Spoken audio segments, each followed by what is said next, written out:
Hello everyone, this is Chandan Kumar Singh and welcome to general discussion. कैसे हैं आप सब? उम्मीद करता हूं आप सभी अच्छे होंगे और आपकी जो भी स्टडी है एक निरंतरता के साथ चल रही होगी। तो आज मेरे को ये बताने की नीड नहीं है, क्योंकि आपके स्क्रीन पे दिख रहा होगा कि आज हम लोग एक इम्पोर्टेंट टॉपिक पर डिस्कस करने वाले हैं, nationalism and crisis of federalism. एक बहुत ही इम्पोर्टेंट टॉपिक है। राष्ट्रवाद और संघवाद का एक संकट के दृष्टिकोण से इस पर हम लोग थोड़ा सा प्रकाश डालने का प्रयास करेंगे, समझने का प्रयास करेंगे कि एक्चुअल में ये चीज़ें होती क्या है और आजकल यह चर्चा में क्यों है। इसका जो भी हिस्टोरिकल बैकग्राउंड है उस पर भी हम लोग नज़र डालेंगे और उस हिस्टोरिकल बैकग्राउंड को प्रेजेंट से रिलेट करेंगे, ताकि हम लोगों को एक आधारभूत समझ बन पाए और हम एक दूसरे को लिंक कर पाएँ।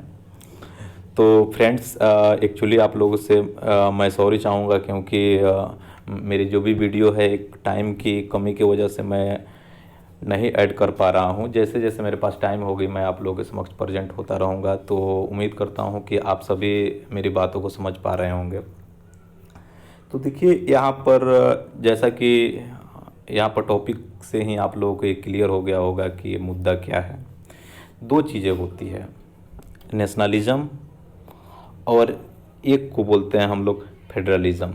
अगर हिंदी के दृष्टिकोण से इसको अगर हम समझने का प्रयास करें तो राष्ट्रवाद और संघवाद के तौर पर हम इसको देखते हैं।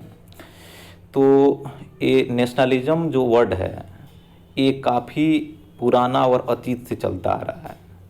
नेशनलिज्म को अगर मतलब आसान भाषा में समझने का प्रयास किया जाए तो नेशनलिज्म वो होता है कि मतलब अपने राष्ट्र के प्रति जो भी पॉजिटिव है वो हम थिंकिंग रखते हैं अपने अंदर। नहीं होता है कि जो भी हमारे अंदर हैं हम अपने राष्ट्र के प्रति कुछ भी मतलब नहीं होता है कि अगेंस्ट नहीं सुनना चाहते हैं। हम जो भी हैं हम बेस्ट हैं।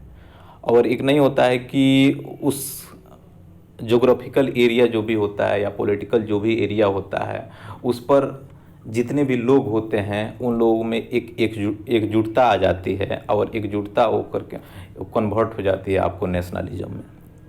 और जितने भी छोटे छोटे पार्ट होते हैं आपके इन द टर्म्स ऑफ आप स्टेट कहिए उसको।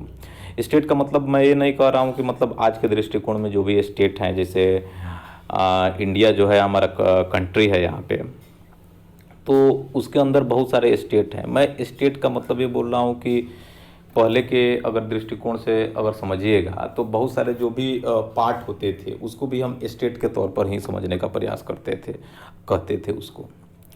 तो अभी के दृष्टिकोण में थोड़ा सा मैं जो भी अभी जो मुद्दा है इस पर तो मैं बाद में आऊँगा। यहाँ पे थोड़ा सा मैं चाहूँगा कि थोड़ा आप लोगों को जो भी हिस्टोरिकल बैकग्राउंड है इसका मैं आप लोगों को बताने का प्रयास करूँ।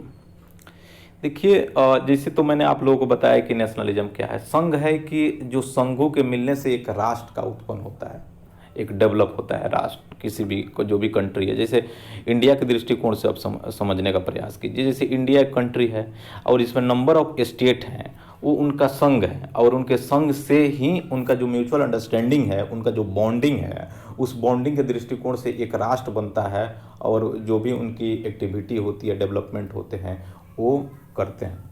तो कभी भी ये चीज़ें देखा जाता है कि जो आपका गवर्नमेंट होती है, चाहे आपका जो सेंटर होता है, उसका और जो संघ होते हैं उनमें एक बेटर कम्युनिकेशन होना चाहिए। अगर वो कम्युनिकेशन अगर आपका ब्रेक होता है तो इन द सेंस आप समझ लीजिए कि जो भी आपका सिस्टम है वो प्रॉपर वे में नहीं चल पाता है। तो लगभग लगभग जितने भी कंट्री हैं, आप एग्जाम्पल के दृष्टिकोण से मैं आपको समझाने का प्रयास करूं तो लगभग लगभग मान के चलिए कि 1789 के आसपास जो संविधान कंप्लीट हुआ और उसके बाद वहाँ पर डेमोक्रेसी लागू हो गई यूएसए में। और यूएसए में लागू तो हो गई लेकिन सिस्टम जो था वो चलने लगा। लेकिन धीरे धीरे वहाँ पे हुआ क्या कि नहीं होता है कि एक संप्रदायवाद का कंडीशन वहाँ पर डेवलप हो गया। संप्रदायवाद इन द सेंस आप समझ लीजिए कि गोरे और काले के दृष्टिकोण में। जब वहाँ पर आप जाइएगा यूएसए का अगर आप मैप वगैरह देखते हैं तो उसमें जब देखिएगा तो जो उस समय का जो एरा था, लगभग मान के चलिए आपका 1800 वाला एरिया का मैं एरा का बात कर रहा हूँ वाला, तो उस ड्यूरेशन ये होता था कि लगभग जो अपर यूएसए था और लोअर यूएसए था, तो अपर वाला यूएस जो सिस्टम था वहाँ पर गोरे लोग और नीचे वाले में जो थे वहाँ पर काले लोग होते थे।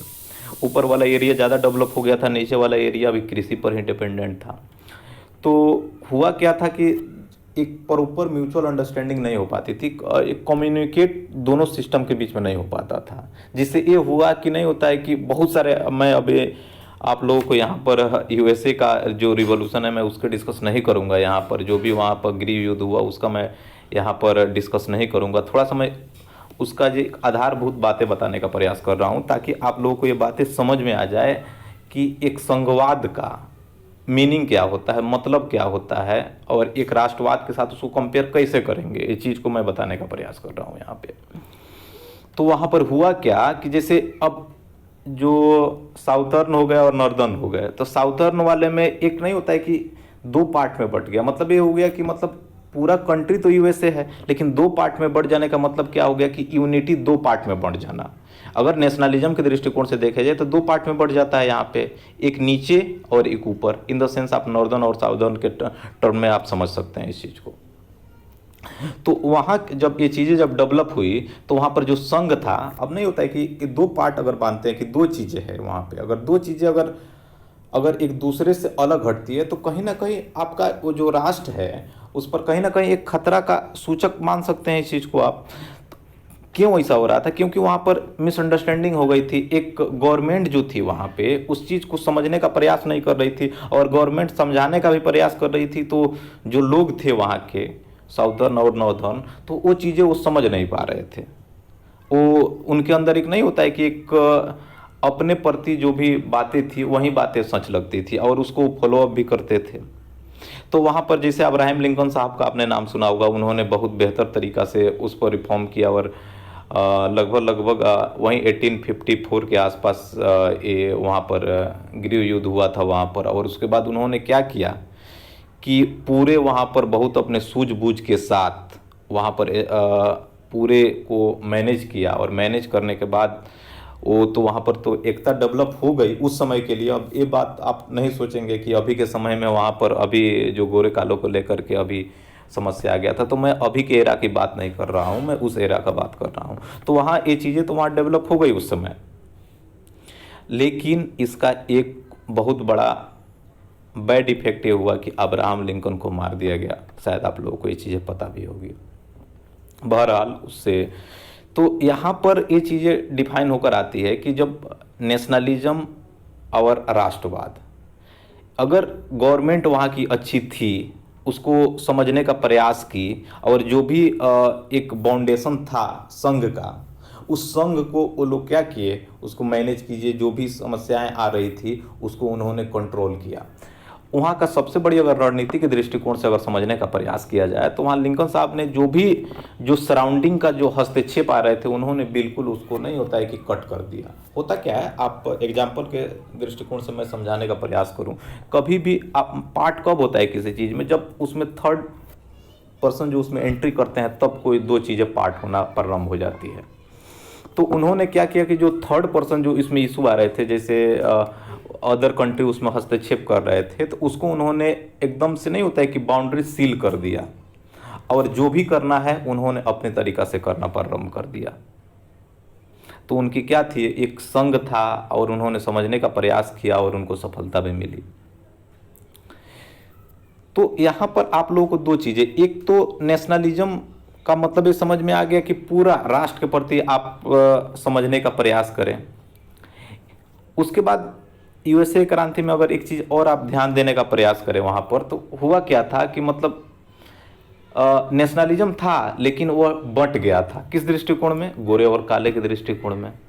कहीं ये चीज़ें होता है, कहीं आप ये देखिएगा कि क्षेत्रवाद डेवलप हो जाता है वहाँ पे। क्षेत्रवाद इन द सेंस आप समझ लीजिए कि मतलब दो स्टेट हैं, अगर मैं अगर समझाने का प्रयास करूँ तो जैसे मानते हैं कि इंडिया कंट्री है आपका, इंडिया कंट्री में एक आपका यूपी है, एक बिहार है मान लेते हैं। अब यूपी वाले ये सोचने लगते हैं कि ये मेरा यूपी है, अगर कोई बिहार वाला आता है तो उनका जो एक व्यू है उनके नज़र में ये लगने लगता है कि मतलब ये कहाँ से मेरे यहाँ आ गए। चाहे यूपी वाले बिहार चले जाए तो बिहार वाले के वो लगने लगे कि अरे ये लोग कहाँ से आ गए। जैसे आप लोग अभी के समय में देखिएगा, अभी के समय में कि जितने भी स्टेट है यहाँ पे अपने कंट्री में, तो अलग अलग अपने अपने स्टेट में अपने अपने आरक्षण डेवलप कर रहे हैं। तो इसका मतलब क्या है? अगर आप नेशनलिज्म एक पूरे राष्ट्र के दृष्टिकोण से देखते हैं तो फिर अलग अलग सेक्टर में अलग अलग आरक्षण का क्या मतलब है? तो उम्मीद करता हूं कि आप लोगों को ये बातें समझ में आ गई होगी कि मैं क्या कहने का प्रयास कर रहा हूं। तो देखिए, ये मैंने जो भी सोर्स लिया है वो द हिंदू का आर्टिकल से मैंने लिया है इसका सोर्स, और एक दो दिन पहले न्यूज़ में था, और मैं एक दो दिन पहले ही इसको प्रेजेंट करने वाला था, लेकिन टाइम के अभाव में नहीं कर पाया। आज संडे था तो सोचा आप लोगों के समक्ष आपको इसको प्रेजेंट कर दूं। और इसमें मैंने क्या बोलते हैं, एम लक्ष्मीकांत सर और सुभाष कश्यप सर बुक को भी मैंने फॉलो अप किया है, उनका जो भी सोर्स है उसमें इसमें समाहित करने का प्रयास किया है। तो देखिए यहाँ पर होता क्या है कि अभी पहले के समय में, जैसे आप लोगों को तो अभी ये बातें समझ में आ गई होगी कि नेशनलिज्म क्या है। तो नेशनलिज्म के दृष्टिकोण से अभी के समय में अगर आप देखिएगा तो जब हमारा, अब मैं थोड़ा सा अब्रॉड से अब इंडिया के दृष्टिकोण पर आता हूं, और मैं अभी अब सिर्फ इंडिया के दृष्टिकोण से बात करने का प्रयास करूंगा, और अभी के समय में जो मुद्दा है उस पर डिस्कस करने का प्रयास करूंगा, ताकि आप उस चीज़ को लिंक कर पाएँ और समझ पाएँ इस चीज़ को।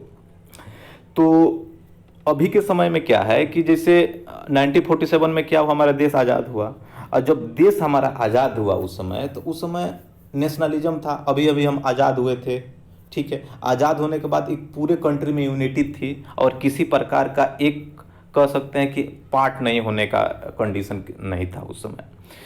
बहरहाल वहाँ पर, बट आपके दिमाग में भी क्वेश्चन आ रहा होगा कि जूनागढ़ वाली कहानी थी, कश्मीर वाली कहानी थी आपकी, तो और हैदराबाद वाली कहानी, इसका मतलब क्या था? फाइनली था, मानते हैं इस चीज़ को, लेकिन उनको एक जो इंट्रीगेशन किया गया सरदार वल्लभ भाई पटेल के द्वारा, इंट्रीगेशन करने के बाद तो सिस्टम फाइनली वहीं हो गई, उसको अच्छा किया गया यहाँ पर, और उसको एक नहीं होता है कि एक यूनिटी देने का प्रयास किया गया।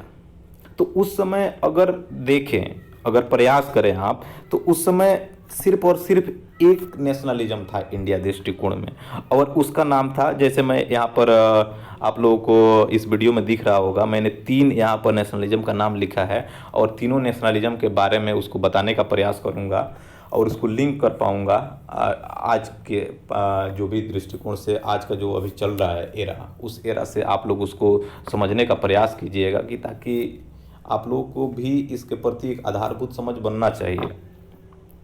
तो उस समय जो सिविक्स जो नेशनलिज्म था उस समय ये डेवलप हो रहा था, और सिविक्स क्या बोलते हैं, नेशनलिज्म का मतलब ये होता है कि जैसे जो नेहरू थे आपके, और अंबेडकर साहब थे, इन लोगों की एक थिंकिंग था उसमें, मतलब इन द सेंस आप समझ लीजिए कि सोशलिज्म का इन लोगों का पूरा फोकस था, और सबका एक नहीं होता है कि इक्वलिटी, सबका मतलब इन द सेंस आप समझ लीजिए कि इक्वल, आपका इक्वल डिवाइडेशन होना चाहिए, हर क्षेत्र में आपको माने प्रॉपर लाभ मिलना चाहिए, एक सेक्टर के तौर पर आपको डिवाइड नहीं करना चाहिए, आपको इन द सेंस आप समझ लीजिए कि कास्टिज्म के दृष्टिकोण से और लैंड के दृष्टिकोण से, और क्या और मतलब जो भी आपका ग्रेडिंग है उस दृष्टिकोण से आपको पार्ट नहीं किया जाए, मतलब आप एक हैं, यूनिटी है, और सबको इक्वल करने का दृष्टिकोण रखा जाता था।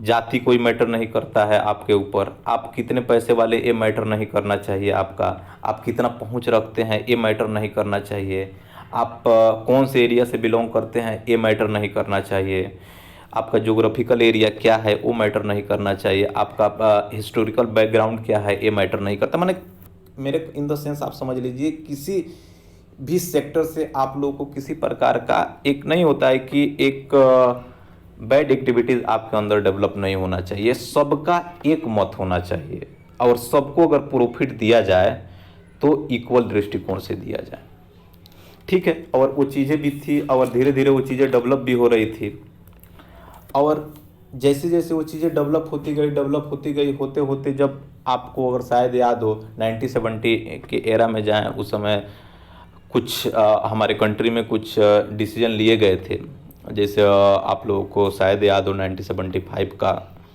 एरा आपको याद भी होगा, इमरजेंसी लगी हुई थी उस समय। ये सारी चीज़ें जो थी थोड़ा सा वीक होना वहाँ से स्टार्ट होना प्रारंभ हो गया। और जब वीक है ना स्टार्ट हो गया, मतलब एक बार होता क्या है लोगों में, जब आप देखिएगा एक बार अगर बैड एक्टिविटी और थिंकिंग अगर अंदर जाने लगता है तो वह ऑलवेज के लिए मेंटेन हो जाता है। तो जब एक बार आपके अंदर नेगेटिविटी किसी के प्रति आ गई तो वो चीज़ें अब मेंटेन रहेगी, कांस्टेंट चलेगी, उसमें इंक्रीमेंट होता जाएगा, लेकिन डिक्रीमेंट करना बहुत कठिन काम होता है। तो यही चीज़ें वहाँ से डेवलप होना शुरू हो गई। उसके बाद एक और चीज़ वहाँ डेवलप होना शुरू हो गया। अब ये मत सोचिएगा कि मैं यहाँ से क्यों लिंक कर रहा हूँ, ये चीज़ें पहले से थी। जैसे कोलिजेंट नेशनलिज्म की मैं बात करना चाह रहा हूँ। वहाँ पर कोलिजेंट नेशनलिज्म का मतलब एक है कि उस क्षेत्र को लेकर के आपके अंदर नेशनलिटी डेवलप हो जाती है, जबकि आप ओवरऑल ग्रोथ की बात नहीं करते हैं। मतलब मेरे कहने का मतलब ये था कि जब 1990 का एरा जब हुआ, उस 1990 के एरा में ये चीज़ें थोड़ा सा ज़्यादा डेवलप होना शुरू हो गई। ये चीज़ें थी, मैं मानता हूँ इस चीज़ को 1950-60 के एरा में थी, लेकिन ये चीज़ों को दबा दिया गया था। जैसे मैं पहले भी एग्जांपल दिया था, अगर मानते हैं कि अगर हैदराबाद वाले हैं तो हैदराबाद वाले वो हैदराबाद में अगर किसी दूसरे स्टेट के जैसे मध्य प्रदेश का कोई वहाँ पर जाता है और वहाँ पर जाता है तो उसको ये चीज़ें नहीं लगना चाहिए कि मैं दूसरे जगह आ गया हूँ। चाहे उन लोगों के प्रति इनके एक दृष्टिकोण मतलब एक गुडवे में अगर नहीं होता है तो एक प्रकार का ये भी एक क्षेत्रवाद है। जैसे आप नागालैंड का बात कर लीजिए, वहाँ पर क्यों वामपंथी वहाँ पर एकजुट हो रहे हैं और अलग देश की मांग करते हैं। आप एग्जांपल ले लीजिए नॉर्थ ईस्ट का, हर एक लगभग 1-2 को छोड़ दीजिएगा, 6-7 स्टेट है वहाँ पर, 6-7 स्टेट में लगभग सभी के पास समस्या है। तो क्यों समस्या है तो ये भी आप समझने का प्रयास करें। ये चीज़ें डेवलप हो रही हैं तो कहीं ना कहीं जैसे आपका तो जैसे अभी क्या चाहिए किसी भी कंट्री के लिए कि वहाँ का जो सिविक्स नेशनलिज्म है वो डेवलप हो। जब भी ये चीज़ें जब डेवलप होने लगती है आपका क्या बोलते हैं आपका जो कोलिजेंट नेशनलिज्म जो है ये डेवलप होने लगती है तो कहीं ना कहीं जो सिविक्स नेशनलिज्म होता है वो दबने लगता है, क्योंकि सब लोग उसमें उलझने लगते हैं। अगर एक होता है कि कॉपी होना लगता है, जैसे मानते हैं कि एक राष्ट्र अगर कोई एक स्टेट अगर कुछ चीज़ें मांग कर रहा है तो उसको देख करके दूसरे स्टेट भी ये चीज़ें उसको कॉपी करने का मांगने का प्रयास करने लगते हैं। तो एक एकजुटता जो होती है हमारे अंदर, जो इक्वल डिस्ट्रीब्यूशन की हम बात करते हैं, इक्वल रिफॉर्म की बात करते हैं, तो वो चीज़ें इक्वल नहीं रहती है। तो मानते हैं इस चीज़ को, मतलब उस समय के तेरा में दोनों चीज़ें एक क्या बोलते हैं सिविक्स नेशनलिज्म आपका डाउन होने लगा और ये आपका कोलिजेंट नेशनलिज्म थोड़ा सा इसमें नहीं होता है कि इंक्रीमेंट स्टार्ट होना शुरू हो गया। उसी के एरा में अगर मैं थोड़ा सा बात करूं तो वहाँ पर शायद आप लोगों ने सुना होगा, मैं इसको थोड़ा पॉलिटिकल है, मैं इसको संक्षेप में कहने का प्रयास करूंगा। मंडल कमंडल की कहानी आप लोगों का पता होगा। तो उस समय वहाँ से जब मंडल कमंडल की कहानी जब वहाँ से डेवलप होना शुरू हो गया तो वहाँ से एक नया नेशनलिज्म डेवलप हो गया जिसको हम लोग बोलते हैं इथनो रिलीजियस, उसको बोलते हैं हम लोग इथनो रिलीजियस नेशनलिज्म। तो इथनो रिलीजियस नेशनलिज्म का मतलब ये होता है कि यह जाति के आधार पर एक मांग डेवलप होना शुरू हो जाती है और एक पूरा जो आपका ओवरऑल एक थिंकिंग है वो उसमें यह पार्ट करना शुरू कर देता है। जैसे हिंदू मुस्लिम हो गया, आपका ईसाई हो गए, सिख हो गए, तो सबके एक पार्टिकुलर अपना मांग जनरेट होना प्रारंभ हो जाता है। अगर वो पार्टिकुलर जब मांग जब डेवलप होना शुरू हो जाएगा तो फिर एक प्रकार की और समस्या डेवलप हो जाएगी। तो ये चीज़ें नहीं होता है कि एक उभार आ जाता है जिससे किसी भी कंट्री के लिए उसको थोड़ा सा रोकना कठिन हो जाता है। अभी के दृष्टिकोण में अभी आप देखिए तो अभी जो सिविक्स नेशनलिज्म है वो नीचे जा रही है और जो दो नेशनलिज्म है, अगर मैं बात करूँ कोलिजेंट नेशनलिज्म का और इथनो रिलीजियस नेशनलिज्म का अगर मैं बात करूं तो ये इनमें उभार होते जा रहा है। और ये उभार क्यों हो रहा है तो अगर मैं थोड़ा सा मैं एग्जांपल देने का दृष्टिकोण से बात करूं आप लोगों के समक्ष, थोड़ा सा मैं पॉलिटिकल नहीं जाऊंगा, थोड़ा सा आप लोग को ओवरव्यू देने का प्रयास करूंगा ताकि आप लोग एक दूसरे को लिंक कर लें। बिल्कुल मैं करेंट से, बिल्कुल मैं पास्ट में नहीं जाऊँगा ताकि आप लोगों को बातें याद नहीं होगा। मैं अभी करेंट का जैसे अभी मैं बात करूं, जीएसटी लागू हुआ। जब जीएसटी लागू हुआ तो जीएसटी में टर्म्स एंड कंडीशन था कि जो भी लॉसेस होंगे 5 साल के लिए कमिंग टाइम में वो सेंट्रल गवर्नमेंट जो होगी स्टेट गवर्नमेंट को देगी। तो उसको लेकर के अभी विवाद चल रहा है। मैंने उस पर एक ऑडियो क्लिप बनाया भी था, आप लोगों ने उसको सुना भी होगा उम्मीद करता हूँ। तो ये भी मुद्दा है। तो इससे क्या होगा कि एक स्टेट गवर्नमेंट और सेंट्रल गवर्नमेंट दोनों के बीच में एक पार्टिकुलर जो भी कम्युनिकेशन जो होगा वो नहीं बन पाएगा। और जब नहीं बन पाएगा तो इसी प्रकार के कंडीशन क्षेत्रवाद आपको देखने को मिलेगा।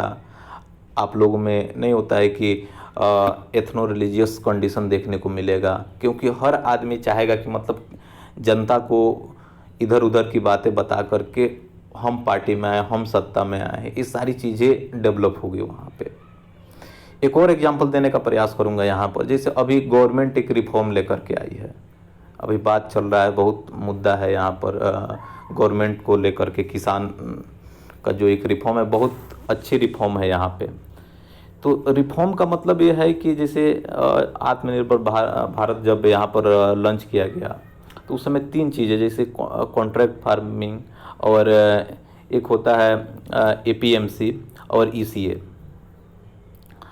तो ये 3 रिफॉर्म वहाँ पर गवर्नमेंट ने उस समय बिल के तौर पर ला दिया था। और जब संसद यहाँ पर रीओपन हुआ, जब भी बिल हमारा होता है तो उसको 6 वीक के अंदर में पास होना होता है। अगर पास नहीं होता है तो चीज़ें रिजेक्ट हो जाती है। अब ये 3 चीज़ें क्या थी कि अभी गवर्नमेंट ने क्या किया कि अभी बाय फोर्स कर रही है यहाँ पर। जैसे आपको पता हो लोकसभा में ये चीज़ें पास हो गई है, अभी राज्यसभा में पास नहीं हुआ है, क्योंकि राज्य इसमें स्टेट गवर्नमेंट जो है इसमें अपोज कर रहे हैं यहाँ पे। अब अपोज करने का मेन पॉइंट ये है, इनडायरेक्टली मैं आपको पूरे कहानी बताने का प्रयास नहीं करूँगा, आप लोगों को पता भी होगा। मुद्दा ये है यहाँ पे कि गवर्नमेंट ने कभी भी स्टेट गवर्नमेंट से बैठ करके इस पार्टिकुलरली मैटर पर मीटिंग कभी नहीं किया। अभी जैसे मानते हैं उन लोगों का कहना है कि जैसे एपीएमसी एक्ट है, पहले किसान क्या था कि उसी स्टेट में बेचता था। अब जब ये एक्ट जो अब लागू हो जाएगा एपीएमसी वाला एक्ट, तो अब किसान जो होगा वो अपने जो भी सामान है उस चीज़ को, जो भी प्रोडक्ट उगाता है उसको वो दूसरे स्टेट में लेकर जाएगा, सेल करेगा। जब सेल करेगा तो उसका वो टैक्स कहाँ, दूसरे स्टेट में जाएगा। सेल जहाँ करेगा वहाँ स्टेट मिलेगा।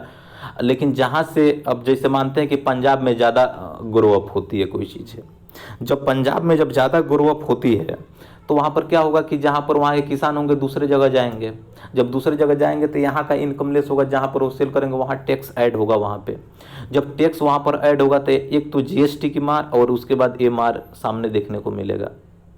दूसरी बात ये भी कहा जा रहा है कि जैसे कॉन्ट्रैक्ट फार्मिंग को लेकर के, कॉन्ट्रैक्ट फार्मिंग आपको मैं बताने का प्रयास करता हूँ कि कॉन्ट्रैक्ट फार्मिंग का मतलब ये होता है कि जैसे एक स्पॉन्सर कंपनियां होती हैं जो किसान के बीच में उनका म्यूचुअल अंडरस्टैंडिंग हो जाता है और वो मतलब जो भी फसल उनको चाहिए पहले से वो पैसा पेड कर देते हैं। और जब वो पैसा पेड कर देंगे किसान को तो किसान उनके अकॉर्डिंग क्या करेगा, वो खेती करेगा और उनको जो भी है उगाएगा फसल वो उनको देगा वहाँ पे। तो यहाँ पर मुद्दा ये आ जाता है कि जैसे मानते हैं कि जितने स्पॉन्सर कंपनियां हैं, जैसे मानते हैं 5 साल का कॉन्ट्रैक्ट साइन करा लिया उस पर और वो पूरा फसल वहीं खरीदने लगा 5 साल तक के लिए, तो ये हुआ कि जितना भी मार्केट का मटेरियल होगा सब वो खरीद लेगा। फिर जब दोबारा जब किसान को ज़रूरत होगा, क्योंकि छोटे छोटे किसान भी होते हैं, और जब छोटे छोटे किसान जब होते हैं तो उनको कभी कभी ये भी ज़रूरत होता है कि अपने जितने भी मटेरियल होते हैं उसको सेल कर देते हैं और सोचते हैं कि उस समय जब उनको बीज की नीड पड़ेगी तो वो लोग खरीद लेंगे। तो उस समय क्या होगा कि इनमें मोनोपोली हो जाएगी। तो जब 4 साल 5 साल के लिए कॉन्ट्रैक्ट हो जाएगा, जब किसान जब इसमें इन्वॉल्व हो जाएंगे तो गवर्नमेंट जो एमएसपी होता है, हर साल जो एमएसपी जारी की जाती है, तो शायद गवर्नमेंट इसको बंद न कर दे। तो स्टेट इसको भी लेकर के मतलब इन द सेंस आप समझ लीजिए कि इस बिल को लागू करना नहीं चाहते हैं। एक होता है ईसीए, मतलब 1956 का एक्ट है। इसमें होता है कि मतलब गवर्नमेंट मेंटेन रखती है सिस्टम को, गवर्नमेंट मेंटेन रखती है इन द सेंस जैसे मानते हैं कि किसान को लिमिटेड फसल उगाना है और लिमिटेड स्टोर करना है। ये नहीं कि आप इतना फसल उपजा करके अपने स्टोर कर लिए और जब और उसको अब उस समय आप सेल करेंगे जब मार्केट का रेट हाई होगा। तो इसमें क्या किया गया है कि अब ये जो भी बैरियर था उसको हटा दिया गया है। ये जब एक्ट पास होता है तो इसमें भी ये बोला जा रहा है कि फिर से वही कहानी डेवलप हो जाएगी, मतलब एक स्टोरिंग का। तो इन द सेंस आप समझ लीजिए कि अब ये मुद्दा है, ये सारी चीज़ें हैं, तो ये इसको लेकर के स्टेट गवर्नमेंट और सेंट्रल गवर्नमेंट में एक कॉन्फ्लिक्ट चल रहा है अभी के समय में, अगर आप संसद को फॉलो अप कर रहे हैं। और मैं एक और बात करने का यहाँ पर प्रयास करूँ अभी के समय में कि गवर्नमेंट जैसे ये सारी चीज़ें रिफॉर्म कर रही है, ठीक है, रिफॉर्म कर रही है, तो उससे पहले जो आपका मंडी सिस्टम है जो एपीएमसी के तौर पे, उसको आपको रिफॉर्म करने की ज़रूरत है। अगर आप रिफॉर्म करते हैं यहाँ पे, जैसे इन द सेंस आप समझ लीजिए कि एक पार्टिकुलर ट्रेवलिंग का व्यवस्था हो जाए, और क्या बोलते हैं ट्रांसपोर्टेशन जो भी है वो मिल जाए, आपका सड़क बन जाए वहाँ पर, वहाँ का जितने भी मंडी सिस्टम है उसमें जितने भी बैड एक्टिविटी चल रहे हैं, जिसे मीडिएटर होते हैं उनको हटा दिया जाए, डायरेक्ट किसान का जो बायर और सेलर का प्रॉपर डायरेक्ट मीटिंग किया जाए वहाँ पे, ताकि नहीं होता है कि अब होगा क्या कि जब किसान जब होगा, जब इसमें जब इन्वॉल्व हो जाएंगे यहाँ पर किसान